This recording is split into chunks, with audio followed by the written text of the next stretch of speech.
Hello. Hi everyone. Hi. This is Meg. I'm the founder of Ecole 360 Child Development Centers. Today we are in our Palatine Center. We have 3 locations actually: Schaumburg, Palatine, Arlington Heights. Today we picked Palatine location to be live with Kari. Thank you. Welcome to Ecole. So, this is where it all started, right? I know. I'm so excited to be back here. Like, this is where we came through with Mackenzie when she was just eating, not even when she was still in my belly. When we met, Kari was expecting. Yeah. It was like how many years? 8? That was 7? 2019. Yep. Early 2019. You were actually one of my first parents in my first location. Yeah. So this is even makes this more special. Oh.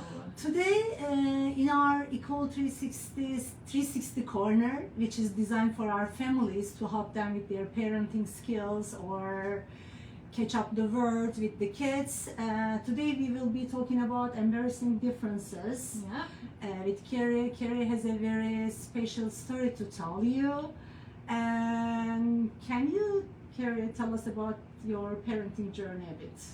Sure. So yeah, like we kind of touched on, my daughter Mackenzie, she was born in 2019, and at that point I was working full time in the office. I have no education background, so coming into like even the thought of homeschooling and stuff or taking time off was not even an option in my idea. Like, I always thought I'd be that working mom and just working around that schedule with the proper professional educators and stuff.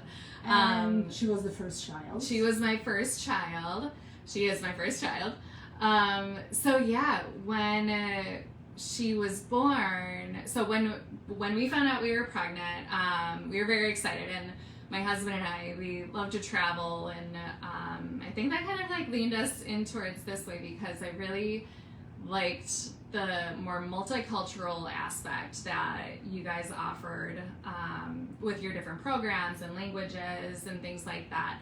A little more diversity there. Like our honeymoon or our baby moon was to Germany and France, and it was a very different time. I miss the traveling, and someday we'll get back to that with the kids. But so yeah, coming from that work setting and looking for daycares, it really needed to tie into our schedules and really get an understanding. So when we were looking at different childcare centers, the cost was a factor, the location was a factor, amenities and facilities and the location and everything. So yeah, ultimately we landed on Ecole and settled on that before she was born. So you decided, and first we made your spot secure and we started waiting baby. Right, it's the baby this year. weight. Yeah. It is my blessing that most of the time we are one of the best people, first people that people reach us from hospital. Baby is here, the Yeah. spot is there, right? So we are in a very special story of people's lives, and we started waiting for Mackenzie. That's right. But then Kari had a surprise news. We did have a surprise. And I don't know at what point that you learned that your child will need unique needs. Right. Or Yeah, so Mackenzie, when she was born, was when we found out that she had a disability. She was born with one hand. I didn't even know that was a thing.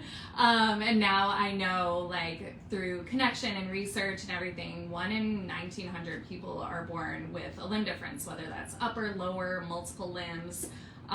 For Mackenzie's case, it's called a congenital amputation, and hers, she has full bicep and forearm, a little movement in the wrist, and then it's like kind of a clean cut right there.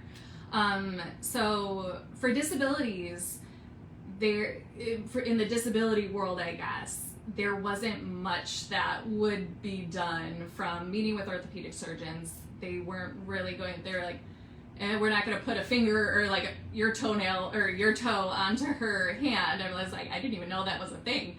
So just like just parenting was like, what am I doing? What And now was your, parenting a what child was is a your different. first fear or concern when you learned this? Oh. Emotional. I And told you. know, right? So my concern was just the acceptance and hoping that the people that she encountered through her life and that encountered her and engaged with her were kind. There's bullies in the world, unfortunately. There's no way around that. So that was kind of my concern. Like when she's going to middle school, that ultimate like jump forward. And so yeah, that was my concern initially. And then it just it was having to find the community and the support from that point that helped me get along and get through those next steps. And ultimately, I just wanted her to be treated like another little kid. And sometimes when there was a lot of isolation in that initial time, but knowing that she was going to be in an environment that had other kids that she would be growing with and not know any different and just treat her like the other little kid that she is, like, I think that kind of helped me get through those initial concerns and just help push into that next step. Like, okay, she's gonna be fine. We're gonna figure all this out as we go. As long as we have that support and community, she's gonna move mountains. How do you teach your child to see their uniqueness, this uniqueness as a strength? I think it should be the thing that you would be focusing, because so far you're doing a great job. So how do you teach this to your child, that uniqueness? Just show. In my case, I just show her all the love in the world, and like I'll kiss her little nubby and just say like, "Oh, this is the cutest little thing." Like a little, just be silly with her and have fun with her, and the blessing and curse of social media is that there's so many people out there. It's incredible the connections that we've made through just, hey, this is my daughter. Oh my gosh, my child was born with something similar. Mine's a little bit different, but there's a lot of people in this community and stuff. So just putting her out there too and saying, hey, this is here. This is the environment that we live in. And so like exposing others to her and her to the people like, oh, see, this person has a robot hand. Maybe you can have something like that someday. Actually, one of the first thoughts that I had when, in those first few moments and stuff, the Museum of Science and Industry in Chicago had a new exhibit opening that year, 2019, and it was like a bionic sort of like tools that people can use in their environments. And there was this little girl who had one hand, and she stood at the top of the steps in Chicago at the MSI and had a unicorn horn prosthetic that shot out glitter. And I was like, if my kid can be that cool, we're good. Like, and so now now we've met them. We've met this girl. We've met her mom. We saw the prosthetic at the museum and stuff a few years ago. So it's just like finding those people in that community to kind of look forward to say like they're gonna figure it out. Being in a community, having those differences, it is something.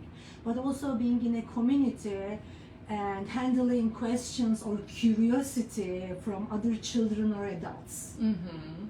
What would you say about that experience, and what are your things that you do handle with that curiosity and questions? I love that part of it. There's some families that I understand, and I think having her has helped me become more of an extrovert. I love talking about her and her nubby and her disability and others with disabilities. So if I encourage families to acknowledge differences in kind ways.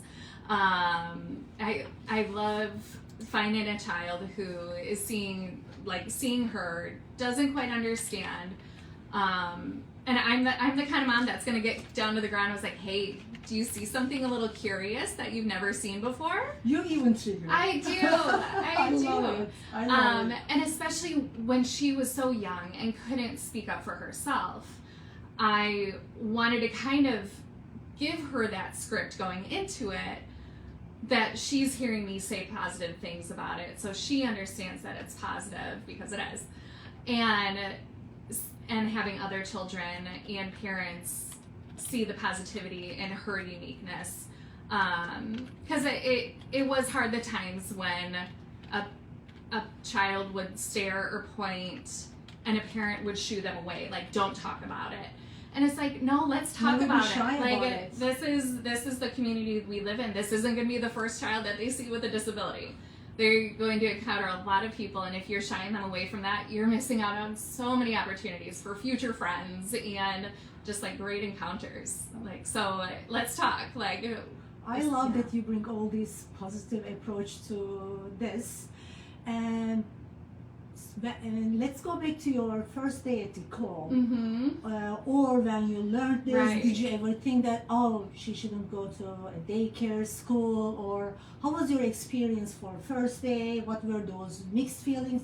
Altogether, you stayed 3-4 years here. Yeah. But now let's go back to that first Right. day, first feelings. Yeah, so like you said, when the baby's born, people are like, they're here, so we'll see you in however many weeks until I go back to work and all this and that.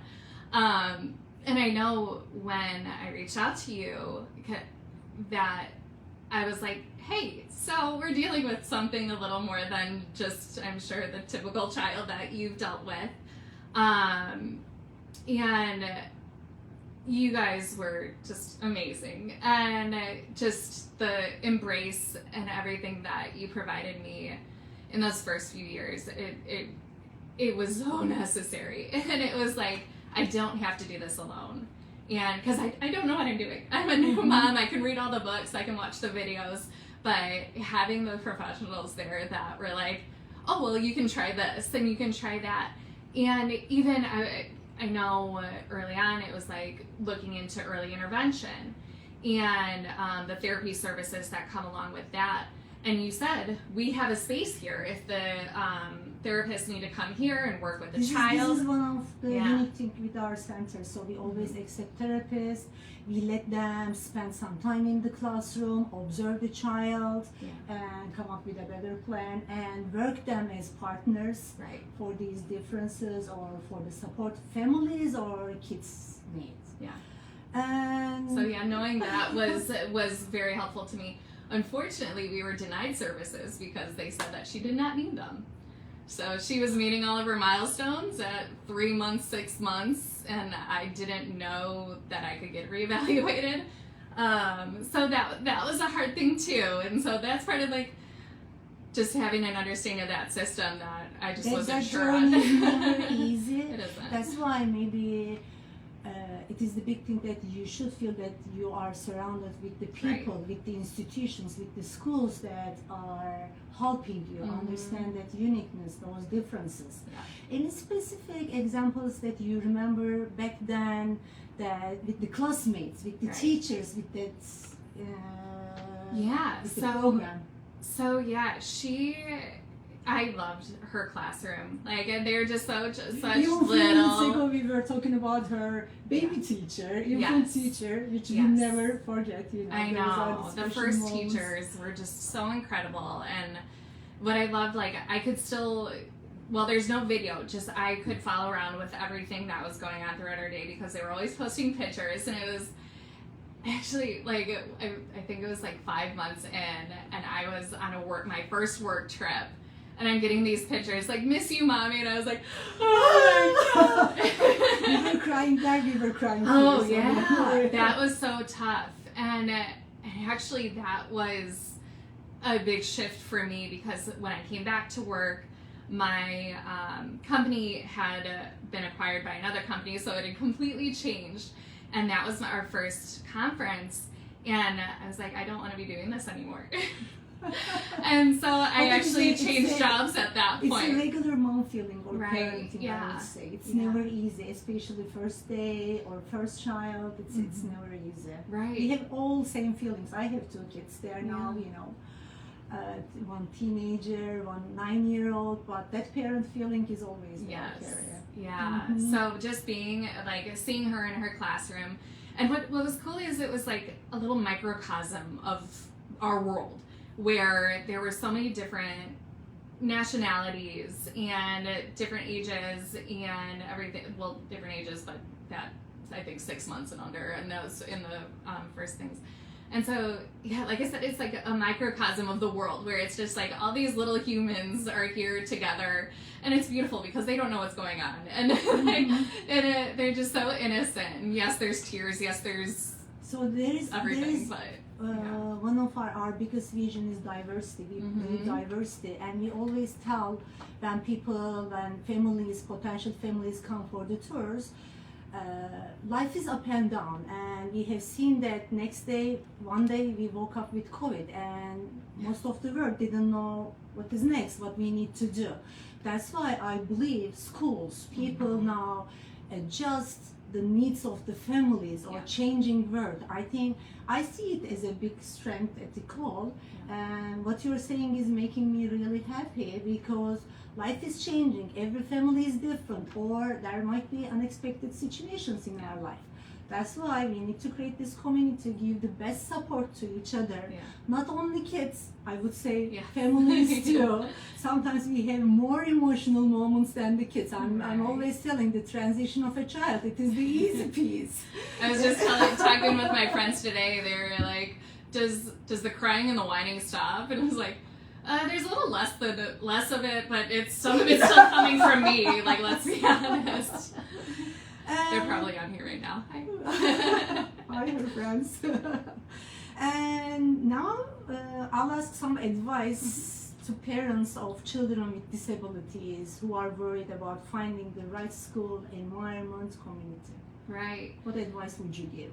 So, disabilities come in all different shapes and sizes, and there's some that they can easily incorporate into in any daycare environment. There might need to be some different accommodations or modifications made, but they're kids at the end of the day, and any teacher deals with every kid in every way. So it's just a matter of the daycare centers and child care centers saying, yes, of course, we will help you take care of this child. And some parents, they might think that their child is too much of a burden to even go down that route, which just breaks my heart. Like, no, you don't need to do this alone. There is the community you should and the feel services. welcoming environment. Exactly. Yeah. And if one center isn't the right place for you, that's not the end of the game. Like, there are so many options. There's less options, I feel now, but there's still like incredible options that are there, and just make that effort. Finding what's right for you and your family is really important, and finding those centers that are going to work with those unique needs, willing to continue like putting your teachers through the trainings and everything. I think is really important, and just understanding what resources, working together with the families and the teachers to say, hey, we've never really worked with this before, like how can we try this? I know, because Mackenzie, communication will be the starting point for sure. So Mackenzie, when she was going through those like such important years with potty training and everything here, like potty training my second child, I'm like, this is so tough. Like, how did we do this? I was like, oh, I had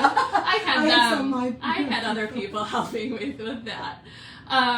So he's figured it out now. But and I know when we discussed that, it was like, okay, what can we help her with? So kind of a shimmy, like pull one side up, pull the other side up, or there's even some pants that have little loops on the inside, so she could stick her nubby right in and pull it up from there. And so it's like some of the modifications that we made on our side, like she used like boys underwear for those first few years because the waistband's bigger. It's just like those little modifications that helped me help her. And like, why are the girls' underwear so thin? That's just one of those unique things that we had to figure out and to work with you guys on helping her with that process. I think flexibility helps a lot. When you say potty training or diapers, every family is different, and there are families sometimes come to us, oh, do you do cloth diapers? Which is, I would say, a bit different than the others. Yeah. So we always evaluate if it is doable in our end, how we can do it, still staying in compliance, keeping the safety, health things, but every family is different. I think in this story, especially if you're a school, daycare center, we need to understand if we can help families with that unique situation. When you have a child, you have a dream for your child. Yeah. That's why we are part of that dream, and we should be the big supporters for sure. Yeah. And Kari, I know that you have been part of some incredible support groups and organizations. Yeah. Can you share how those communities helped you, and maybe name a few of for parents watching and who are looking for connection? Because I'm sure those groups helped you a lot. So yes. I would love to hear your experience, some names, and more.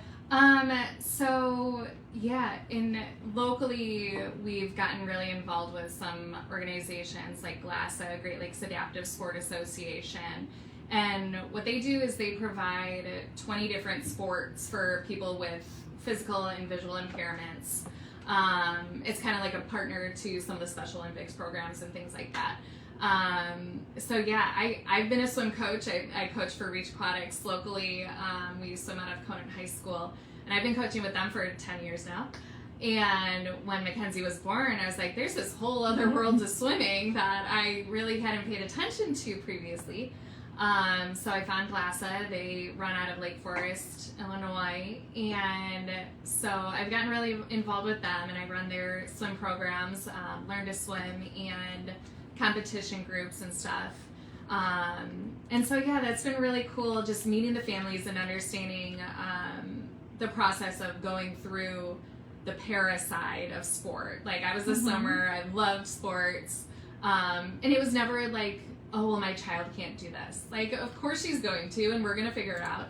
And now Mackenzie, at 6 years old, she swam in her first swim meet at 5 years old, and she can do multiple laps down the pool. Because we set that up. Like, I found the people, I found that community, and they're cheering her on just like you guys did. There's still teachers from your class that are liking every one of my pictures, and like, they're still here.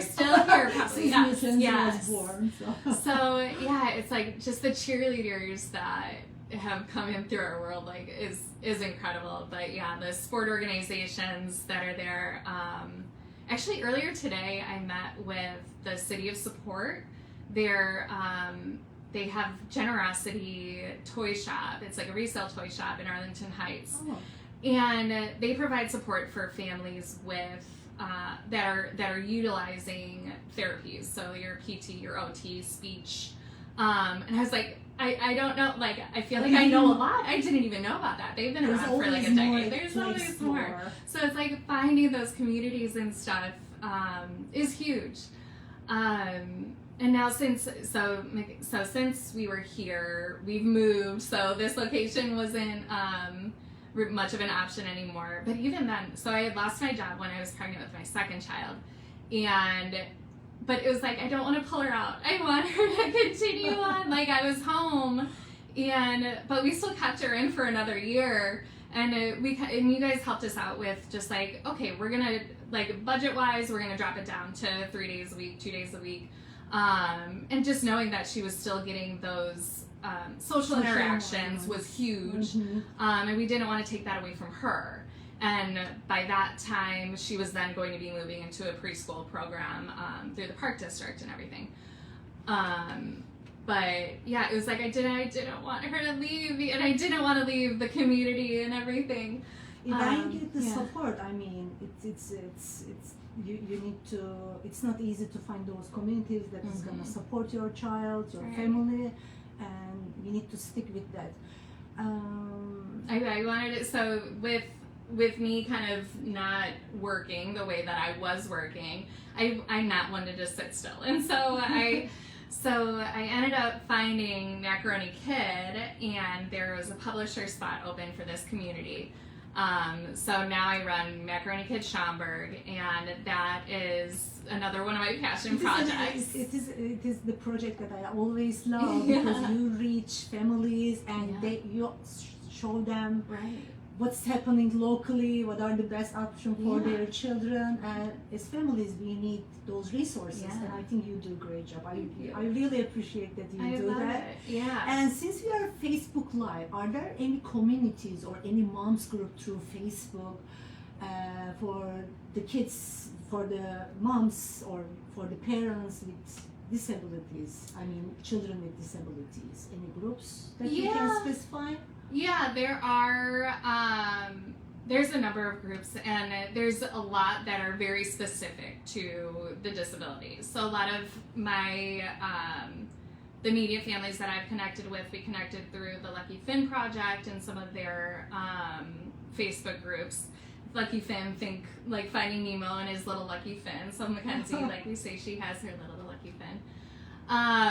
So we've connected through that. There's a lot of other groups like specialized towards disabilities and stuff, and I've also, another friend and I that we've connected through our child's uniqueness, we started a podcast, Parenting Children with Limb Differences. It's very niche, but that's been a great way for us to kind of connect with other people and share the resources that we've been finding. We interview each other, we kind of talk on some of our special information that we know about. Or Mackenzie, she's a little older than some of the community members in our area, so we're trying out the camps, we're trying out all of the different programs and stuff. We visited the Illinois Assistive Technology program down in Springfield, and they made Mackenzie a 3D printed hand so she can open and close it, and she can hold like her piece of paper so she can use that to cutting and stuff. So finding the services like that have been a lot of fun. And I'm actually, so through the podcast, we've reached people throughout the world already, which is kind of cool, in the UK, Australia, India, all over the US. More global now. So, and it's, last year we put together an event, just a meetup. Like, hey, we're going to meet up at Brookfield Zoo to celebrate Limb Loss and Limb Difference Awareness Month this April. So we put out a Facebook invite, and we had 150 people show up. So it's like, wow, there's this many people around here, and just like, we realized that people had a story to tell, and there's a lot of stuff out there. It's not always the easiest to find. So starting the podcast has been another passion project to make that go. And we're also talking about, we're starting a foundation, Limb Difference Collective, that we are... I'm so impressed. So we're hoping to really get those resources out there more. I already have like our Amazon list of over 70 books with children that are like children's books that have limb difference characters and stuff. And so we're just hoping to get those resources out to those families a little more, because there wasn't much that I received those first few weeks. I had to go digging for it. The doctors didn't really know like what services to direct me to. Even being like, we would visit Shriners or some of the hospitals, and until you're ready to start with a prosthetic, you're not a patient, so you can't participate in any of their programs or services. And so they wouldn't connect us with any other families. So we're utilizing social media and thanks to technology. Yes, so building the website, and we're hoping to get that out to the families and just be like, hey, there's so much out there, and we're hoping that you can find what is needed. And it's kind of like a restaurant menu. There's a lot of options. You don't have to pick any of them. You can just pick a couple and see what works for you. It seems that you need to educate yourself for your child too. Yeah. So I just want to benefit for our teachers or for the field, benefit from this knowledge. Yeah. What would you say childcare preschool teachers who have kids with these differences in their classrooms? What would be the highlights as a parent in terms of expectations, guidance? What would you say? So I love that question. let me, my field benefit from you. If I could Learn be from you. right, if I could be a fly on the wall in my child's classroom and see what she's seeing, I would hope that my child was being included in everything, that they're at the table, that they're not being set back. Like, even if the child has mobility limitations and everything, pull up their wheelchair to the table. Like, find a way to include them in every part of the way. If their child has one hand and you're doing a handprint project, 100% that parent wants a little stamp from their W2. Like, if you're doing the little reindeer, like, I want a reindeer with a little with a little antler. It's like little things like that always made me really excited. I always, like, this picture shows up randomly that you guys had sent during one of the days, and it was right around St. Patrick's Day. And Mackenzie just had, she had her green little nubby from whatever project you were making, and then it ended up being all over her face. And it was just like, just because she's enjoying it, and she's being like, she's totally diving into it. And it's just like those cute little things. And yeah, knowing that it shouldn't be that tough. Exactly. It isn't difficult to make them part of it. It only needs that you need to put some extra thoughts, extra experience, or some science to that. It shouldn't be that difficult. Right. And what would you say to Ecole teachers, Ecole team, since your unique story starts with Ecole? Right. And if they're watching us, what should they hear from you? I love you. And I love you for so long. And we really, so once you guys started talking about, or like this last year, you announced that you're doing a Flexicare program. And me, as I'm starting to build back up like my little businesses and stuff and trying to get more traction there, I need more time. And so with my son, he's 3, he does some of the Park District programs and stuff. And when I saw that comment, I was like, Meg, say less. Let's talk, like, let's work together. So that it's been fun, like, returning to the Ecole family in this way with my second child. And even Mackenzie was like, Donovan, you're going to have so much fun. And so I had her, so like I get her, she comes home on the bus from school, and then we hopped in the car to come get him. We did 2 weeks ago at the Schaumburg location. And then today we just picked him up from Arlington Heights, and we're going to pop in here in a couple of weeks. Location and time flexibility. We want to offer working families that flexibility in their life, and especially after COVID, work schedules change. So you know, you have sometimes work from home, but still you need time to do your meetings. Yeah. You need time to go to a hairdresser. Oh my gosh, I had the most glorious shower today. It was amazing. I had an interview for my podcast that is always tough. Like, otherwise I'm just shoving him down and turning on the TV. Like this, I knew he was actually engaging with other people, and like I feel better about myself. So now we are offering with those changes that flexible program, but which I'm excited more for Donovan is coming soon to our summer camp. Yes, that was one of our favorites. Like that was one of our favorite programs, and I think that was why I didn't want her to stop, because there was so many like little activities. Like, she loves the water, and he had the water days, and those are my favorite pictures that we'd get. They got the magician come in, and the little things, the carnival and stuff. Like, it is so much fun. Maybe from those days you remember the family, and you were in the same classroom. That family was invited to one of our events, and she has that picture with snake in her head. Yes. So we had fun with families too. Yeah. So it is another thing that we are planning to focus at Ecole, and even we create some new positions, new titles with the needs of the kids. So our next will be these differences, the kids with those differences. We are planning to bring a specialist to our schools who can help more kids with some differences, having some difficult times, but we should know that we are together in this story, and we should support each other. And I love hearing your story with us and how amazing you do it, our Mackenzie. You should be Yes. proud of yourself. We are very proud of you. I wouldn't have been able to do it without the support that you guys gave Thank me. you so much for being with us today. Thank you. I hope couple people they will benefit from this, and if you have any questions or if you need any additional support in preschool childcare sense, always reach to us, Ecole 360.